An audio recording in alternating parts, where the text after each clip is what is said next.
año 2050. Cuando la contaminación y la escasez de agua son problemas en todo el mundo, en Cuenca, Ecuador, todavía se vive tan bien como hace 30 años. Esto gracias a que los cuencanos tomaron decisiones correctas, como la construcción del proyecto hidroeléctrico Soldados Yanuncay, que ha generado 22 megavatios de energía limpia, reguló el caudal del río Yanuncay y garantizó el agua potable para Cuenca y agua de riego para San Joaquín y Baños. Aunque esto parezca ficción, es nuestro compromiso con Cuenca Bicentenaria, el Ecaustro. Juntos generamos agua y energía para la vida.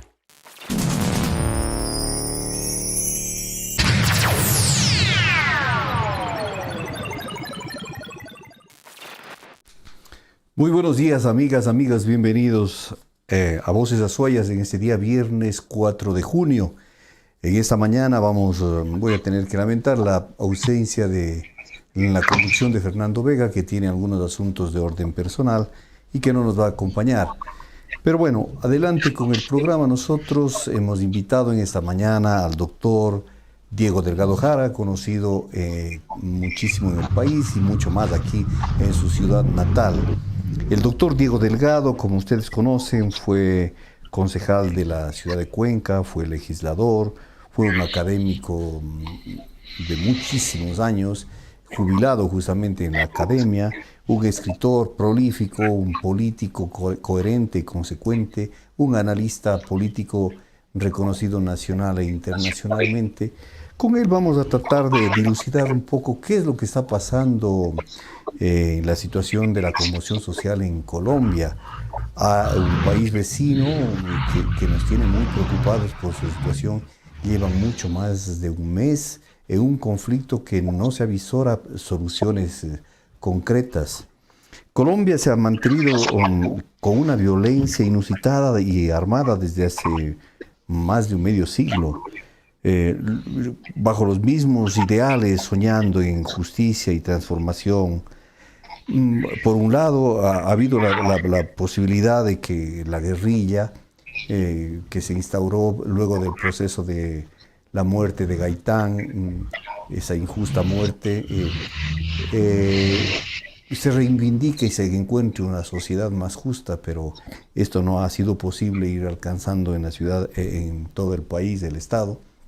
Hay una descomposición manifiesta, con grupos paramilitares, con una violencia callejera, con un bandolerismo tremendamente lacerante que ha complicado la situación del país vecino, del país hermano, y se ha acostumbrado en definitiva este país, Colombia, a vivir en una situación de caos, de violencia, de inestabilidad. El Ecuador, por el contrario, nos sentíamos un país libre de violencia, que vivíamos en una isla de paz, lo cual ha sido siempre un sueño en Latinoamérica y un sueño particularmente ventajoso para el Ecuador. Pero en las últimas décadas hemos visto cómo estos tentáculos de la violencia, de la corrupción, del narcotráfico y etcétera, también se ha extendido al resto de países y no ha sido Ecuador la excepción. Por ello es que analizar este tema con el doctor Diego Delgado Jara es de trascendental importancia para las y los ecuatorianos, para entender qué es lo que está pasando y poder dilucidar y vislumbrar las situaciones que se podrían estar replicando en el resto de países y concretamente en el Ecuador. Por ello, pues hemos invitado, a Diego Delgado, nuestro estimado amigo, compañero de lucha en algunos momentos. Hemos estado juntos, bregando juntos en el mismo trinchera de lucha social, buscando reivindicaciones para nuestros ciudadanos que han sido secularmente también relegados, y por ello vamos a analizar y estamos dando la bienvenida en esta mañana a Diego. Diego, ¿cómo está? Bienvenido a Voces Azuayas de este día viernes 4 de junio. ¿Cómo está? Un saludo inicial, Diego. Muy buenos días. Un agradecimiento a usted, César, a Fernando, por la bondad de la invitación y una ocasión para además saludar a todos los miembros de la distinguida audiencia de este programa.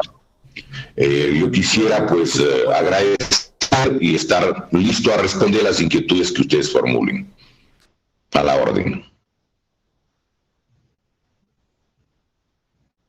Hay un problema de comunicación porque se corta en momentos la comunicación con usted. Está bien, Diego. Bienvenido. Nuevamente su inicial saludo, Diego. Bienvenido. Bien, aparte de agradecer en forma pues fraternal la invitación de ustedes y saludar a la distinguida audiencia, yo creo que hablar de Colombia es hablar de un país donde de mayor forma se han concentrado las contradicciones sociales de toda América Latina. En Colombia es un país donde la oligarquía ha sido terriblemente violenta y sanguinaria. No han tenido problema de eliminar incluso a candidatos de la propia o de supuesta extracción cercana o miembros del Partido Liberal Radical, como el caso de Jorge Eliezer Gaitán. En la muerte de Gaitán estaban involucrados los dirigentes del propio Partido Liberal y algunos del Partido Conservador, sobre todo. Cuando lo matan a él en el mes de abril del año 1948, recordemos, se desata una violencia terrible en Colombia que produjo más de 300,000 muertos, hasta que incluso los sectores de los liberales y los conservadores llegaron a un acuerdo y se dividieron el poder en Colombia durante algunas décadas. Un gobierno liberal, gobierno conservador, gobierno liberal, gobierno conservador, con fraude. Incluso recordemos que Rojas Pinilla ganó la presidencia de Colombia. Él era de una opción distinta al Partido Liberal y Conservador. Los periódicos de Colombia ya anunciaron de que ganó Rojas Pinilla la presidencia de Colombia. Pero eso hasta las 8 de la mañana circularon los periódicos así. A las 9 de la mañana circularon otra vez los mismos periódicos del mismo día, pero diciendo que ganó Pastrana Botero, Misael Pastrana. Y le hicieron un fraude y eso motivó lo que se formó en esa época, el movimiento M19, porque las elecciones fueron el día 19 de abril. Y se produjo, digamos, el surgimiento de un grupo armado, pero no era el primero. En el año 1964, recordemos lo que aconteció en Colombia. Los dirigentes liberales y conservadores se pusieron de acuerdo y se apropiaron de la tierra de los campesinos que habían muerto a raíz del asesinato de Jorge Eliezer Gaitán. Y se juntaron los antiguos contendientes, los antiguos guerrilleros liberales y los guerrilleros conservadores. Se juntaron y formaron una especie de comunidad liberal conservadora para sobrevivir ante lo que significaba la tragedia del saqueo de las tierras de los muertos. ¿Qué es lo que sucedió? Formaron en Marquetalia, en una parte centro occidental colombiana, una especie de comunidad para vivir tranquilamente, para dotarse de alimentación, educar, la salud y todo lo demás. Pero en 1964 el gobierno de Colombia decidió bombardearles. Les bombardeó, mató a alguna gente, pero otros sobrevivieron. Entre los que sobrevivieron estaba justamente el líder de las guerrillas liberales, que era justamente Pedro Marín. Pedro Marín se fue a la guerrilla liberal de los gaitanistas, junto con 14 primos y hermanos. Eran liberales, de la familia liberal. Y se juntaron luego con los conservadores de Marquetalia. Y ellos, cuando fueron ametrallados, cuando los quisieron eliminar, formaron justamente las Fuerzas Armadas Revolucionarias de Colombia, las FARC. Y claro, el nombre de Pedro Marín ya no era tal, sino era Manuel Marulanda Vélez. La guerrilla colombiana ha durado durante décadas y mientras estaban en el conflicto interno de Colombia, nunca jamás hubo ningún problema con la República del Ecuador, nunca. Y vale la pena recordar otra cosa adicional. En el Ecuador, el problema central de las fuerzas de seguridad y de las Fuerzas Armadas era el problema de la frontera sur y suroriental con el Perú. Por eso el grueso de las tropas de nuestro país se encontraba en las provincias del Oro, Loja, Zamora y Morona, fundamentalmente. Pero en el caso de la situación colombiana, ahí estaban dedicados al control y la represión interna, con una dinámica muy distinta, Cuando se firma, recordemos, en el año de 1998, el acuerdo de paz entre Ecuador y Perú, ese fue un acuerdo que lo impuso el gobierno de los Estados Unidos para provocar o derivar a que las tropas que estaba el Ecuador teniendo en la frontera sur y en la sur oriental vayan a la frontera con Colombia, a lo que significó los famosos operativos Yunque y Martillo. Nunca habíamos tenido problema con Colombia, pero las tropas del Ecuador fueron hasta justamente la frontera norte para los operativos que se llamaban Yunque y Martillo. El Ecuador hacía como Yunque, tenía 12,000 soldados de la frontera norte, un número mayor que antes había en la frontera sur, para que grupos de 2,000 soldados preparados por las Fuerzas Armadas israelitas les hagan sándwiche y vayan demoliendo sobre todo a los grupos insurgentes en los departamentos, como llaman Colombia, justamente del Putumayo y del Caquetá, hasta lograr obligarles a que se vayan al acuerdo de paz. En el Plan Colombia participó el gobierno del presidente Correa. Eso mucha gente ha olvidado. Tenían 20 aviones, utilizaban desde el Ecuador, y habían 12,000 soldados permanentemente, eso está en los medios de comunicación. Pero en Colombia, luego de que firman la paz, hay un asunto muy complejo, muy grave, porque matan como a 700 guerrilleros, a 700 personas que depusieron las armas en el gobierno de Juan Manuel Santos, que le motivó a que Santos reciba el Premio Nobel de la Paz, porque a pesar de que hubo una consulta en Colombia, Diego, justamente la votación 50.5 a 49.5, y a pesar de eso, el presidente Santos dijo que ellos iban al acuerdo de paz, que lamentablemente lo incumplió el gobierno del Uribe Duque, porque ellos son los que mandan en Colombia. Justamente ese es otro de los asuntos que me gustaría que usted aborde, porque aquí el problema no es el Estado simplemente desigual, un Estado elitista y un problema social de la producción de drogas, el proceso de insurgencia que usted inicialmente ha analizado, sino cuál es el papel que ha jugado las Fuerzas Armadas y el paramilitarismo también en el Estado colombiano. Porque es un doble discurso que se maneja. Por una parte, el Estado supuestamente trata de controlar la violencia, un poco el narcotráfico, también de pronto los procesos de insurgencia, pero tiene un brazo armado o aupado en definitiva en alguna medida a grupos paramilitares que se han encargado de ejecutar lo que usted mismo dice, a algunos personajes, a algunos líderes y defensores de derechos humanos y líderes sociales. ¿Cuál es su visión frente al militarismo y al paramilitarismo en Colombia, que es parte de este problema? A ver, en Colombia, en el gobierno de Álvaro Uribe, destinaron el 4% del Producto Interno Bruto, una cantidad gigantesca de dinero, para la guerra interna, para acabar con los grupos insurgentes de Colombia, fundamentalmente con las Fuerzas Armadas Revolucionarias de Colombia y el Ejército de Liberación Nacional. Este último grupo, que tenía también una trayectoria muy grande y en la que habían incluso sacerdotes en la dirección y en la fundación del Ejército de Liberación Nacional, que fue el movimiento al que se incorporó, recordemos, el famoso sacerdote Camilo Torres Restrepo, que falleció el 16 de febrero de 1966, y había allí el jefe máximo del Ejército de Liberación Nacional, era un sacerdote, Manuel Pérez. Ahora bien, en Colombia, ¿por qué se produce la violencia? Porque era la única manera de sobrevivir para mucha gente.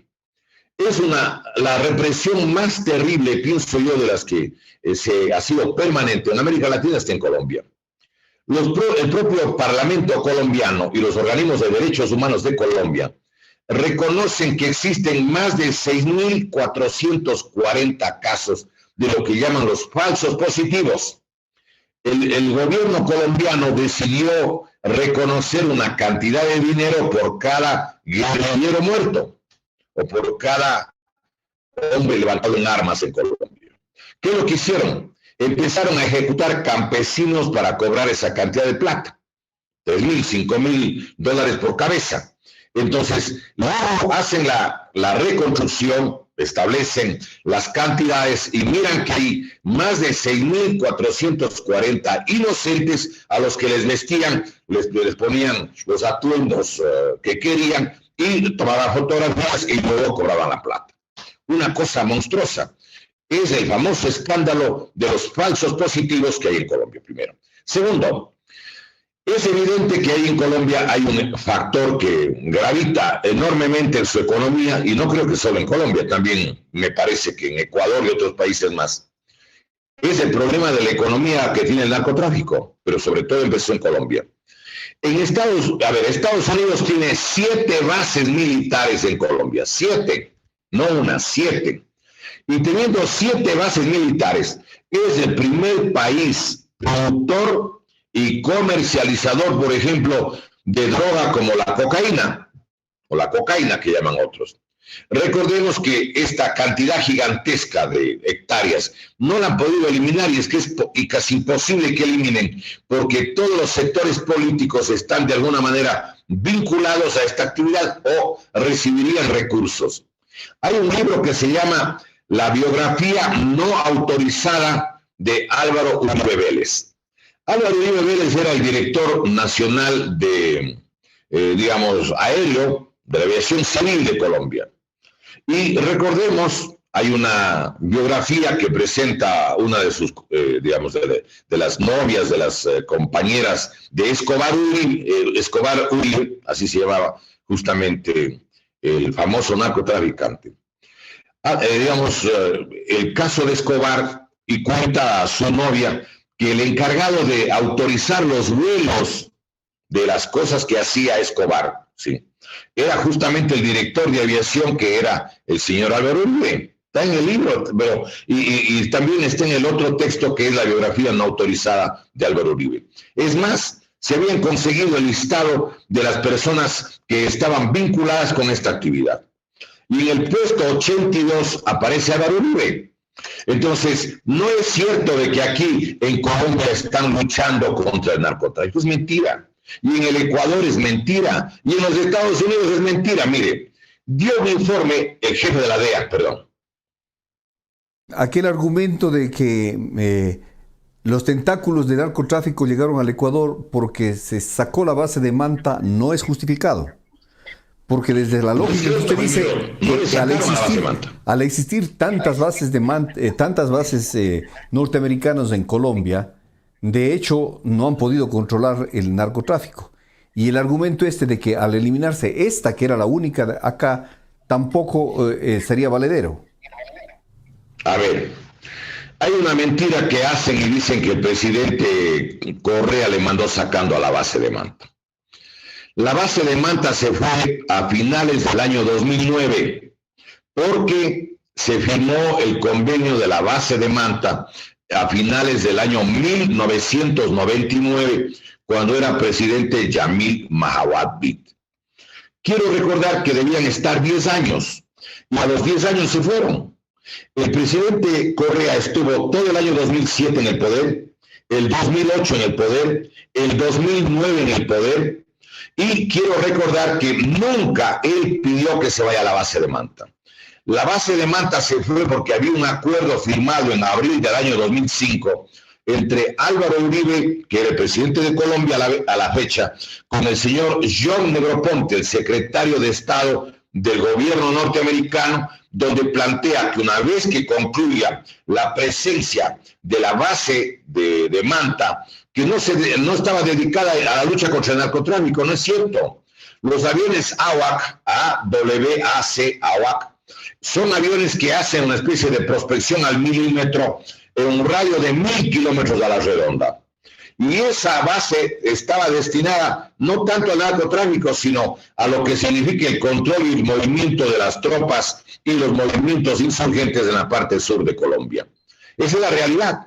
E incluso en el convenio que firma entre Álvaro Uribe y John Negroponte, que lo publicó la revista Semana, el 23 de marzo del año 2002, se da cuenta a raíz del aparecimiento de los documentos de Wikileaks. Allí se da cuenta de un hecho significativo. Los aviones de la base de Manta se utilizaron el 1 de marzo del 2008 en lo que significó el bombardeo de Angostura. Y además de eso, los aviones AWACS, que tienen esa capacidad de supervigilancia al milímetro, cada metro pueden detectarlo, eso lo utilizaron y lo dejaron en Colombia, en la base de Palanquero y Aplay, que son las más cercanas a Venezuela, porque el presidente Álvaro Uribe pidió que esos aviones que estaban en Manta le ayuden a detectar todo lo que era el movimiento en la frontera colombo-venezolana, cuando vivía en esa época el coronel Hugo Chávez Frías. Esa es la realidad. La lucha contra el narcotráfico es una mentira. Yo quiero recordar el informe que dio el jefe de la DEA en Colombia. Miren, hay una situación que presentan en la televisión. Diego, sí, sí es contradictorio lo que se ha dicho, que ha contribuido grandemente en la lucha contra el narcotráfico, porque de lo que conocemos, lo que hundían es algunas lanchas con, efectivamente, que pudieron, algunas de ellas, estar con pocos kilos de cocaína. Pero ahora vemos más bien cómo el ejército y la policía y la fiscalía están controlando y encontrando grandes cantidades de toneladas de droga. O sea, sí es posible que la inteligencia y el trabajo de la policía, el ejército y todos los demás que controlan todo el asunto del narcotráfico puedan efectivamente realizar su trabajo. Lo único que contribuyeron es un poco a justificar el trabajo contra el narcotráfico, que ese era el supuesto argumento de la base de Manta, hundiendo algunas de las lanchas de pescadores que posiblemente uno de ellos sí podían haber tenido pocos kilos de cocaína, mientras ahora vemos que descubren toneladas enteras de cocaína y sin tener la base de Manta. A ver, hay dos publicaciones del año 2001 y del 2003. La del año 2001 hizo un equipo de investigación de la Universidad de Columbia del estado de Nueva York, coordinado por James Petras, un intelectual muy reconocido en el mundo y de origen griego. El otro estudio lo hizo Abraham Noam Chomsky en el año 2003, con un equipo de investigación del ITM, el Instituto Tecnológico de Massachusetts. En los dos informes llegan a la misma conclusión.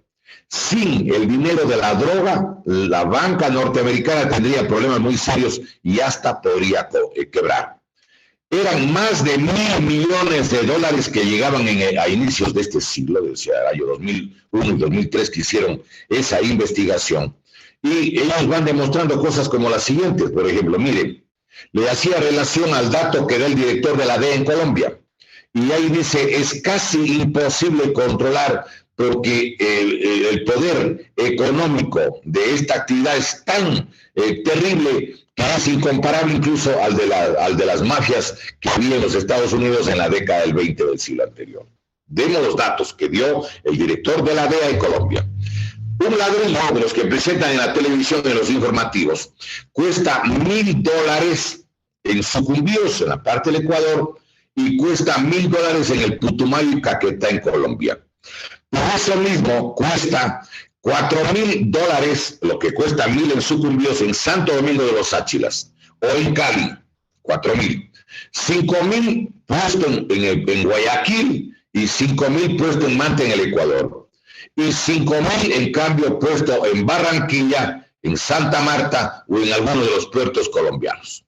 De allí, en México, ese mismo kilo que valía 1.000 y que luego en la costa vale 4.000, valía $25.000. Por eso es que hay una cantidad de avionetas que van desde el Ecuador y llegan a México, pero lo que valía 5.000 puesto en el puerto de Guayaquil o en la costa ecuatoriana, vale $25.000 en México. Y cruzar Estados Unidos, vale la pena recordar, significa de que el kilo de cocaína pura estamos hablando, significa $100.000, $100.000, lo que valía 1.000 en el Putumayo, Caquetá o en el caso de Sucumbíos. Y puesto eso en Europa, varía, es decir, desde los $150.000, $160.000 el kilo, puesto en la península ibérica, o puesto en los países nórdicos, donde vale 180, 185 mil el kilo. Es decir, en Noruega, en Suecia, en Finlandia, en Dinamarca, ese es el precio. Ahora, quiero recordar que en los propios Estados Unidos hay una tolerancia. No olvidemos que hay 37 millones de consumidores de droga en los Estados Unidos. ¿Qué pasaría si no les suministran el producto durante un mes o 2 meses o 3 meses? Y por eso hay incluso túneles bajo la frontera para pasar al otro lado. Y existen denuncias de varias personas. Recordemos que el cartel de Sinaloa era el gran suministrador, y cuando uno conversa con los azuayos, la gente de Cañar, sobre los Estados Unidos, le cuentan que venden libremente, por ejemplo, lo que llaman la perica o la porción, frente al Fondo Monetario Internacional, frente al propio Capitolio en los Estados Unidos. Es de libre venta. Y uno se pregunta, ¿por qué no hay carteles de la droga en Estados Unidos? No hay el cartel de Miami, no hay el de Nueva York, no hay el de Washington, no existe el de Los Ángeles, no hay el de California, porque ¿cómo se reparte la droga?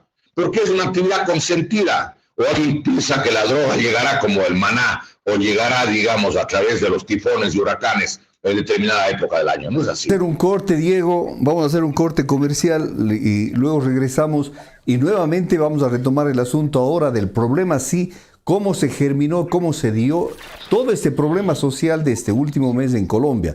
Hemos analizado históricamente qué es lo que ha pasado, cuál ha sido el germen mismo de la violencia en Colombia, y vamos a concretarnos en el siguiente espacio, luego del corte, para analizar qué es lo que está pasando este momento mismo ya con esta revuelta que se ha dado de la sociedad colombiana. Regresamos luego del corte. Cuenca, año 2050. Cuando la contaminación y la escasez de agua son problemas en todo el mundo, en Cuenca, Ecuador, todavía se vive tan bien como hace 30 años. Esto gracias a que los cuencanos tomaron decisiones correctas, como la construcción del proyecto hidroeléctrico Soldados Yanuncay, que ha generado 22 megavatios de energía limpia, reguló el caudal del río Yanuncay y garantizó el agua potable para Cuenca y agua de riego para San Joaquín y Baños. Aunque esto parezca ficción, es nuestro compromiso con Cuenca Bicentenaria, el Ecaustro. Juntos generamos agua y energía para la vida. El proyecto hidroeléctrico Soldados Yanuncay brindará múltiples beneficios para Cuenca. Si desea conocer más sobre este proyecto, escríbanos a info@soldadosyanuncay@elegaustro.go.es. Regresamos con nuestro invitado, el doctor Diego Delgado. Estamos analizando en esta mañana el conflicto, la génesis mismo de esta conflictividad mayúscula que se ha dado en el hermano país de Colombia. Diego nos ha analizado con su gran memoria y su conocimiento lo que ha venido sucediendo desde hace más de 70 años en Colombia. Pero ahora quisiera que concretemos, Diego, ¿cuál es el motivo mismo para haberse dado esta revuelta que ha consternado al mundo, ha llamado la atención y que todavía no termina en Colombia? Se acusa que de pronto hay algunos personajes que tanto en Chile como en el Ecuador y en Colombia supuestamente estarían azuzando y son concertados para crear violencia y generar el caos político y calentar las calles en forma violenta. ¿Cuál es su visión al respecto, específicamente de lo que viene sucediendo en Colombia durante más de un mes, Diego?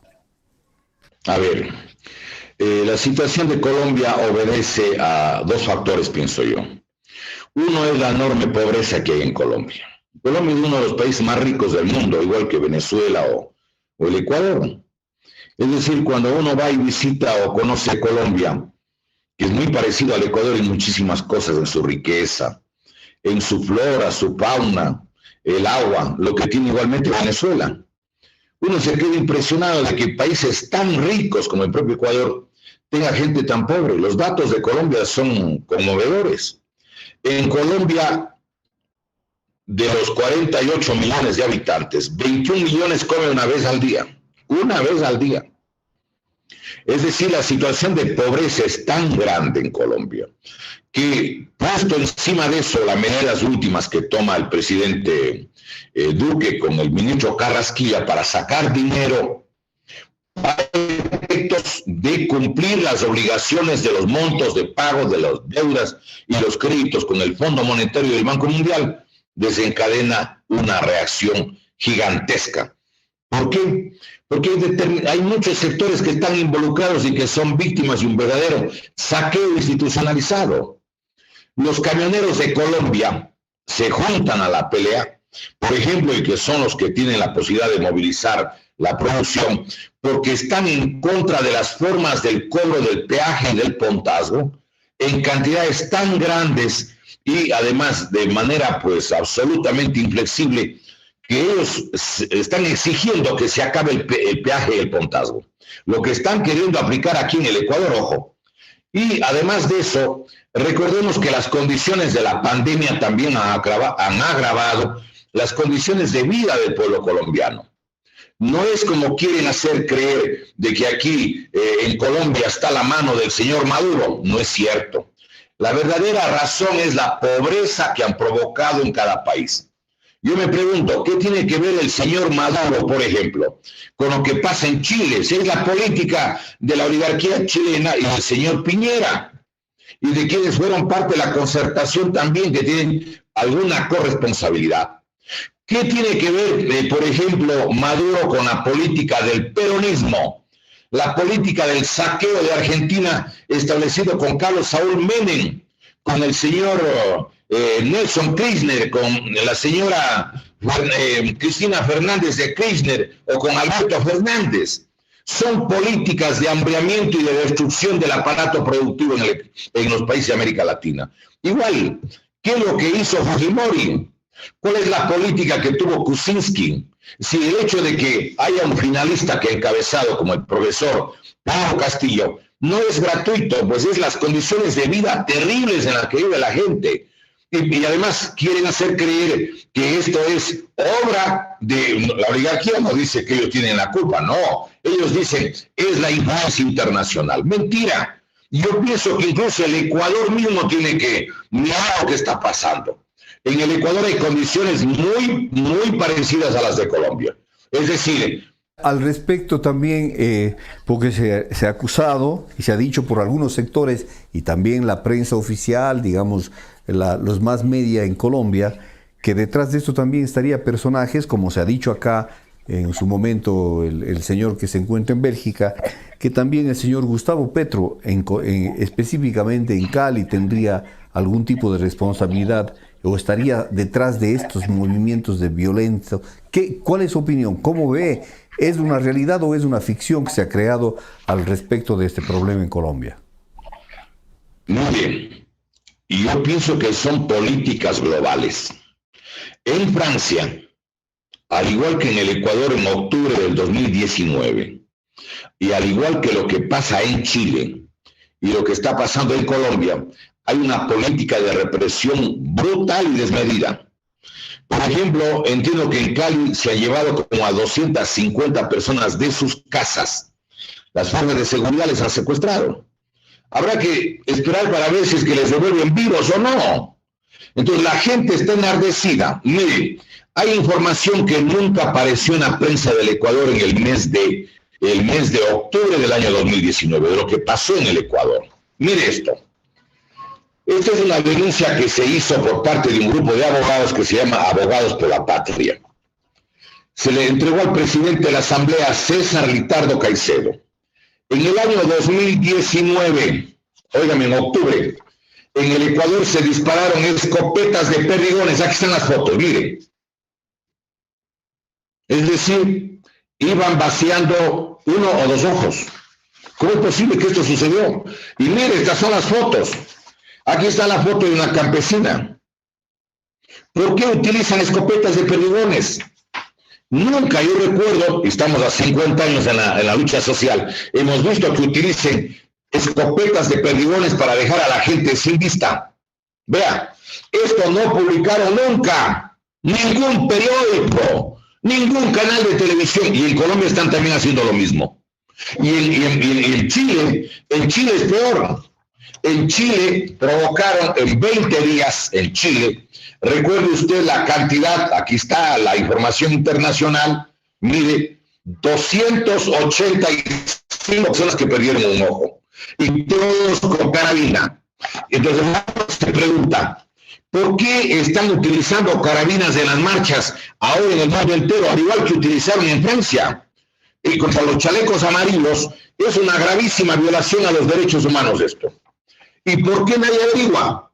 ¿Y por qué no se determinan las responsabilidades? Mire, en Chile además hay una cosa que para la gente de aquí del Ecuador, la mayoría es gente de formación católica, o nos hemos formado en esa corriente, nos llamó la atención poderosísimamente que quemaban las iglesias, que destruían los santos, y pasaban los videos de lo que estaba pasando en Chile, pero se van y se meten en una iglesia que ha sido los carabineros de Chile, y destruyen la iglesia. Pero los carabineros, como el rayo, porque es de su devoción y su templo, les capturan, les cogen a los que habían entrado a destruir los templos católicos en Chile y encuentran que eran de la Marina, ¿sí?, de la Armada chilena, es decir, eran de las propias fuerzas de seguridad. Entonces, aquí hay que hacerse preguntas como las siguientes. A ver, ¿hay una represión despiadada? ¡Claro! Pero es que están queriendo escarmentar, quieren que la gente tenga miedo, que tenga terror, que nunca más asome en una manifestación. Pero es una perversidad terrible. Pero yo quiero señalar que aquí en el Ecuador las cosas no son distintas a Colombia. En Colombia están un mes. Y hay gente que incluso llega a hacer suposiciones que podría haber incluso hasta una guerra civil. Mire lo que está pasando en el Ecuador. Diego, con esa lógica que usted analiza lo que viene pasando en los países, yo me pregunto, entonces, ¿quiere decir que en Nicaragua, Bolivia, las cosas están bien? Que no hay abusos, que no hay... Porque allí no se dan las situaciones. Ese es el argumento por el que algunos dicen que hay mucha responsabilidad y hay una situación concertada y se acusa de que es el Foro de Sao Paulo que estaría detrás de estas posibilidades de gestar este tipo de violencia. ¿Cuál es la diferencia entre Bolivia, Nicaragua y otros países que ahí no se da? A ver, no creo que puede compararse Bolivia con Nicaragua. En Nicaragua también existe represión. Y recuerde que los principales objetos de represión eran los que fueron comandantes del Frente Sandinista de Liberación Nacional. Querían meterle preso al sacerdote, a Ernesto Cardenal y a su hermano Fernando, que era el ministro de Cultura cuando llegó la Revolución Sandinista. Recordemos que existe ahí, por ejemplo, una cantidad de intelectuales nicaragüenses que son objeto de represión, desde el propio ex vicepresidente Sergio Ramírez, recordemos Joconda Belli, y una cantidad de personas. Es decir, no creo que no exista represión en Nicaragua, creo que hay. Y es más, hay denuncias muy grandes de que no se están haciendo las cosas con transparencia. Pero en Bolivia es distinto. Yo quería preguntarle, Diego, no es tanto si haya o no haya represión, sino que las condiciones sociales de pobreza, etcétera, ahí aparentemente estarían sofocadas o controladas con políticas positivas, lo cual al parecer no es tan así. A ver, el caso de Bolivia, analicemos. El caso de Bolivia lo he seguido muy de cerca porque hubo una polémica tremenda dentro del propio movimiento al socialismo de Bolivia. Allí había un ministro, que ahora es el presidente, Luis Arce, sí. El economista Luis Arce no permitió y él se puso en cruz para que no entreguen las minas de litio y la otra que es el petróleo y el gas boliviano. Él estableció mecanismos para protegerle la economía boliviana. Cuando se retira del poder Evo Morales, cuando le encuentran, evidentemente en un proceso de irregularidades electorales, había fraude, no cabe duda. ¿Qué es lo que sucede? Acontece que el 50%, el equivalente a la mitad del Producto Interno Bruto de Bolivia, que era de 30.000 millones de dólares, 15.000 millones tenía de reserva Bolivia. En el caso del Ecuador, para tener una relación similar a Bolivia, deberíamos haber tenido 50.000 millones de dólares en relación a los 100.000 millones de Producto Interno Bruto del Ecuador. Primero. Segundo, Bolivia no entregó las reservas de litio. El litio es un elemento fundamental para todas las tecnologías más avanzadas, modernas, desde el sistema electrónico para los celulares hasta las armas del futuro para naves espaciales y una cantidad de elementos según las crónicas. Y también habría lo que se llama pues en Chile, habría posiblemente en Argentina, pero sobre todo en Bolivia. El hoy presidente de Bolivia se opone a eso. Yo creo que la mayor parte, sin embargo, de los gobiernos progresistas de América Latina, o que se llamaron progresistas, estaban y están al servicio de las multinacionales. Ellos han usurpado, se han proclamado de izquierda, pero para entregar toda la riqueza nacional y destruir lo que significa la concepción política de un nuevo porvenir, de una nueva realidad. Y veamos las evidencias. En el caso de Brasil, casi toda la minería brasileña está en manos de multinacionales. Igual el caso de Argentina, el caso del Perú, el caso de Colombia, pero bueno, en Colombia no hay un gobierno progresista, el caso incluso de Chile. Y recordemos que incluso la tierra está vendida. La compañía Monsanto tiene 40 millones de hectáreas compradas en Argentina, desde el gobierno de Menem, del señor Nelson Kirchner y Cristina Fernández. Tienen 64 millones de hectáreas de tierra agrícola vendida en Brasil en el gobierno progresista, entre comillas, o del socialismo del siglo XXI, en el caso de Lula y el caso de Dilma Rousseff, y que ahora ha multiplicado el señor Jair Bolsonaro. En el Ecuador está aprobada la ley para lo mismo, y entiendo que están vendiendo la tierra. En el suplemento del registro oficial número 511, del día lunes 14 de marzo del 2016, se aprobó la Ley Orgánica de Tierras Rurales y Territorios Ancestrales. Miremos el artículo 20. Allí permite que se pueda entregar tierras de la República del Ecuador a cualquier compañía extranjera. Yo entiendo que estaba eso direccionado para darle tierra a la China a cambio de deuda.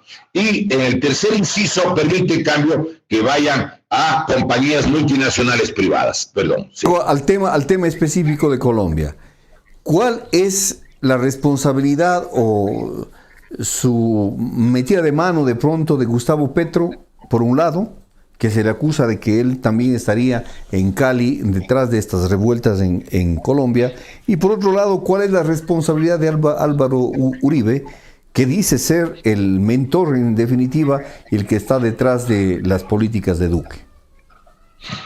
A ver, no es ningún secreto que el señor Iván Duque ganó las elecciones en un proceso electoral muy turbio. Yo tengo la impresión que en Colombia hubo fraude electoral. Mire, después de que, porque claro, ahora andan diciendo de que también se encuentra la antigua gente que eran de las FARC atrás de las movilizaciones. Eso no tiene consistencia, pero quiero recordar que en la campaña electoral última de Colombia le pusieron a las FARC con el 0.25% del total del electorado de Colombia.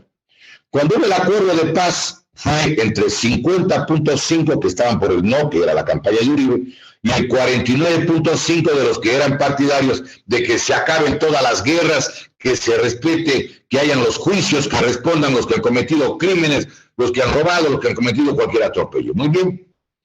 Pero luego del 49.9%, es difícil de creer que la fuerza, la columna vertebral de ese movimiento pro paz, que duró como 4 o 5 años en La Habana, saquen el 0.25%, o sea, no llegaron ni al 1%. Eso no es real, no es objetivo. Pero bueno, le proclaman presidente al señor Duque. Pero el señor Duque, todo el mundo sabe, porque existen incluso interferencias de las llamadas de lo que hace y deshace allí el señor Álvaro Uribe Vélez, que además, recordemos, pues es muy reconocido, y en el propio Parlamento de Colombia hay un senador Cepeda que le ha demostrado todos los nexos de Uribe con los grupos paramilitares, hombres armados de la extrema derecha que tienen una especie de coordinación, cuando menos con determinados sectores de las Fuerzas Armadas de Colombia, y que lamentablemente pues siguen en una práctica en la que también además pelean por el control de las zonas de circulación y de producción de droga. Eso es un hecho muy generalizado, no es que solamente otro sector, todos parece que andan en este baile. Y allí, en el caso de Colombia, yo quiero recordar, el señor Petro, primero no tiene los antecedentes de Correa, o sea, hay un elemento que hay que diferenciarlo. Gustavo Petro fue parte de la guerrilla del movimiento M-19, del movimiento que surgió de la ANAPO, de la Acción Nacionalista Popular del general Rojas Pinilla. Cuando hubo el fraude del año 70, ellos formaron el M-19. Y allí, entre la juventud de la ANAPO, allí se origina la presencia política de Gustavo Petro. Gustavo Petro me ha llamado la atención, no ha planteado nunca la recuperación de todo el patrimonio social y nacional de Colombia. Un país no tiene otra posibilidad de dar educación gratuita y salud gratuita si no es con el dinero de los recursos naturales. La acusación que le hacen a Petro, además, dicen que por qué no plantea la salida de Uribe. Pero bueno, el asunto es que Petro cree que él puede llegar a la presidencia de Colombia si hay elecciones después de 1 año y medio o 2 años. Yo tengo recelo y creo que puede haber también un fraude. En todos los países de América Latina solo funciona el fraude. No hay elecciones, existen proclamaciones. El último caso del Ecuador mismo, pues el día 7 de febrero. Recuerde que el presidente de la República llega un ciudadano que ganó en 6 de 221 municipios, en 2 provincias, y por la votación de Quito, Pichincha y Galápagos, pero perdió en 22 provincias.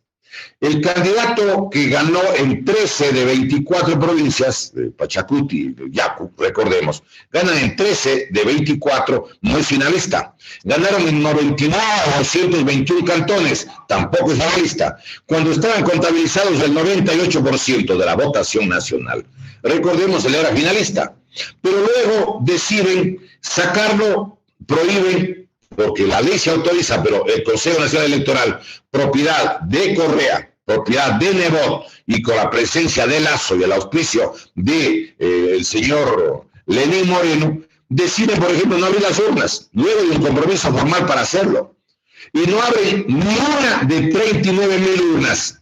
Y no permiten que nadie tenga copia del software del sistema electrónico trucado que utilizan. En todas partes hacen lo mismo. Entonces, Diego, regresemos. Eso acá también, y en Colombia igual. Lo que me gustaría es que en esta oportunidad concretemos el asunto de Colombia. Llevamos más de un mes en el problema con la revuelta, esta convulsión social que se ha dado en el hermano país de Colombia, y específicamente en Cali. Por un lado, hay algunos sectores que quieren ya la calma y otros que se persisten en hacer una serie de planteamientos al gobierno de Iván Duque, y todavía no hay visos de que la situación llegue a calmar. ¿Cuál sería la salida? ¿Qué es lo que podemos avisorar que pase a futuro, Diego? Bueno, ahí hay varias opciones. Puede haber primero una salida de urgencia en la que se vayan todos a la casa y se convoque elecciones que ojalá sean limpias. Una posibilidad. Muy bien, señores, vamos a hacer elecciones y vamos todo el mundo a la casa y vamos a llegar a un acuerdo nacional. Eso es muy difícil algo muy difícil que Duque y la oligarquía colombiana vaya a acceder.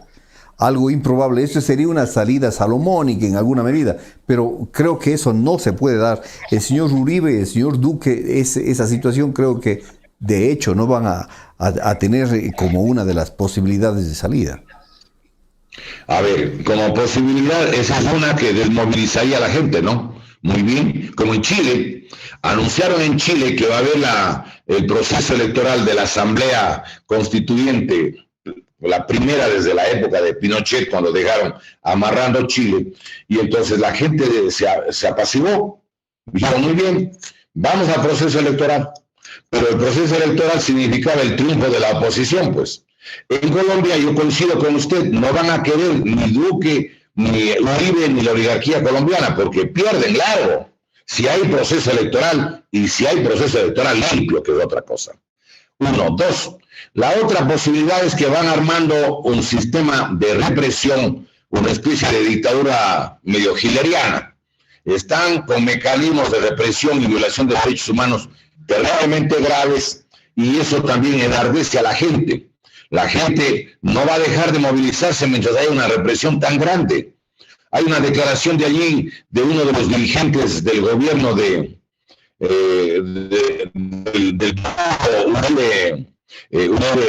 Duque, que dice que van a tomar Cali aunque les cueste lo que cueste, a sangre y fuego. ¿Qué pasa? Es el pueblo de Colombia. No puede las Fuerzas Armadas de un país entrar en guerra y exterminar a sus propios conciudadanos, pero el tipo, mire, la gente que está gobernando tiene realmente niveles demenciales de conducta. ¿Cómo puede pensarse que no debería haber una salida negociada, una solución? Y otra, ¿cómo van a querer perder los privilegios? El país de más alta concentración de tierra en pocas manos es Colombia. Un país que tiene decenas de millones de gente que vive del campo, que son agricultores. No han permitido ni el más pequeño atisbo de una reforma agraria para intentar dar un poco de tierra y alimentación segura a millones de familias colombianas.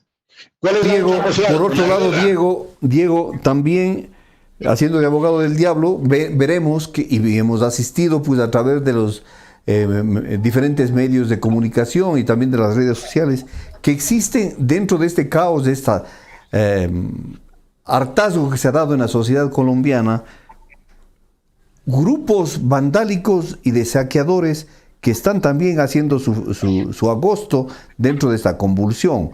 O sea, con estas circunstancias en las que se encuentra Colombia, ¿una salida específica se puede vislumbrar? ¿O esa situación se llegará a la catástrofe que usted de pronto está diciendo, que se entrará sangre y fuego, especialmente en Cali? A ver, yo creo que es necesario que la gente medite que no hay nada más valioso que una sociedad en paz, pero siempre y cuando haya democracia. Isaías tiene una frase que dice que la paz nace de la justicia, que es absolutamente cierto. Si no hay justicia social, no hay justicia, evidentemente hay condiciones para un enorme descontento y una explosión social. Mire, en Colombia existe una situación derivada de la pandemia, del encierro y la destrucción de gran parte de de negocios medios y pequeños, igual que en el Ecuador. El Ecuador tiene el tercio de la población colombiana. En el Ecuador han perdido el trabajo 1.047.000 personas. En Colombia es el triple. Son más de 3 millones de personas que perdieron el trabajo en Colombia y que además tiene que sumarse a una cantidad muy significativa de gente que ya estaba subocupada y desocupada. ¿Cómo en Colombia arreglan el problema de la alimentación de la gente? Un ser humano que no trabaja y que no tiene ingresos y que no puede pagar el arriendo, la alimentación, la energía eléctrica, el agua, quizás el teléfono, necesita transportarse, necesita para la salud, para la educación, para el vestido, y si no tiene dinero, ¿qué va a pasar? En una sociedad donde hay desempleados y la gente no tiene dinero, y en Colombia los datos son pero conmovedores. ¿Qué es lo que sucede? Es evidente que allí se derivan 6 cosas. Uno, la delincuencia. Recuerde que en todo el mundo hay lo que se llama la concepción sociológica del delito. ¿Por qué no existen los niveles de delincuencia que hay en América Latina, por ejemplo, en Suecia, Noruega, Dinamarca o Suiza? Porque ya tienen trabajo y tienen la plata, pues. O sea, no necesitan robar para sobrevivir. Pero en países de inmensa pobreza, ¿qué es lo que sucede? No es problema del ADN, no es que biológicamente tenga otra composición, no. Pero si la gente no trabaja, los hombres, hay muchas personas, se multiplica la delincuencia, se vuelven ciudades absolutamente inseguros. La prostitución es un segundo elemento o consecuencia de la pobreza. Tercero, la migración. Mire las fotografías que tenemos del registro civil en varias ciudades, de la propia ciudad de Cuenca. El otro elemento, el alcoholismo, le interrumpo droga, porque el suicidio. Estamos a punto ya de terminar, tenemos 2 minutos exactamente. Yo quisiera a ver si usted en estos 2 minutos puede vislumbrar una salida política al problema de Colombia en estos 2 minutos, porque ya estamos a punto de terminar este programa del día viernes. A ver, el problema de Colombia es muy difícil de arreglar, porque hay una oligarquía que no cede absolutamente nada. Ahí, si no existe una especie de un acuerdo en base a que hayan determinado tipo de concesiones, esto es realmente difícil de buscar una solución inmediata menos. En Colombia es una sociedad que está organizada en la marcha. No es que ahí está funcionando determinados sectores de sindicatos o de asociaciones, no, está formada, toda la sociedad está convulsionada en Colombia. Los representantes de la sociedad civil que llaman, en el caso de la Hermana República, son personas, algunos de 60, 65, 70 años. Y en Colombia yo veo muy difícil si es que no existe un compromiso, además de suspender las políticas del Fondo Monetario y del Banco Mundial. Son políticas terribles, políticas muy difíciles de cumplir. Y en el Ecuador puede pasar lo mismo. Perdóneme, al Ecuador le han impuesto para los próximos meses que debería crear 2.000 millones en nuevos impuestos o nuevas formas de recaudación, recortar 3.000 millones y mantener todos la eliminación de subsidios. En Colombia es igualito. Las políticas son similares y los gobiernos tienen una conducta que no quieren dejar de cumplir, como dicen ellos, los compromisos internacionales. En Colombia se va agravando. ¿Cuál es la salida? Yo no veo una salida inmediata si es que no existe la predisposición y la voluntad del gobierno para llegar a determinados entendimientos. El pueblo no tiene nada que hacer sino pedir y decir: déjenos vivir, garantícenos el derecho al trabajo y a la vida. ¿Qué más puede el pueblo hacer? Si no le garantizan mejores condiciones de vida, yo veo que este problema puede desencadenar feamente. Y los infiltrados también están presentes, pero ¿al servicio de quién? Es cierto que una parte puede ser por la necesidad que se dedica al robo, pero otras son, en cambio, personas infiltradas. Recuerda usted lo de octubre del 2019. ¿Quiénes eran los que tenían gafas negras para protegerse la vista? ¿Los que sabían que iban a disparar? Pues no otra gente, pero no eran los indígenas. Entonces, yo creo que es extremadamente complicado el problema colombiano. Muy difícil, porque existe ahí un abuso prepotente de hace décadas y generaciones. Diego, le agradecemos en esta mañana, ha sido un placer compartir con usted siempre su conocimiento, su gran experiencia política también nos permite tener más claro el panorama con su análisis. Estaremos contando con su presencia en una próxima oportunidad. Muchas gracias, buenos días Diego y amigas y amigos que nos ven y nos escuchan en Voces Azuayas. Cuenca, año 2050. Cuando la contaminación y la escasez de agua son problemas en todo el mundo, en Cuenca, Ecuador, todavía se vive tan bien como hace 30 años. Esto gracias a que los cuencanos tomaron decisiones correctas, como la construcción del proyecto hidroeléctrico Soldados Yanuncay, que ha generado 22 megavatios de energía limpia, reguló el caudal del río Yanuncay y garantizó el agua potable para Cuenca y agua de riego para San Joaquín y Baños. Aunque esto parezca ficción, es nuestro compromiso con Cuenca Bicentenaria, el Ecaustro. Juntos generamos agua y energía para la vida.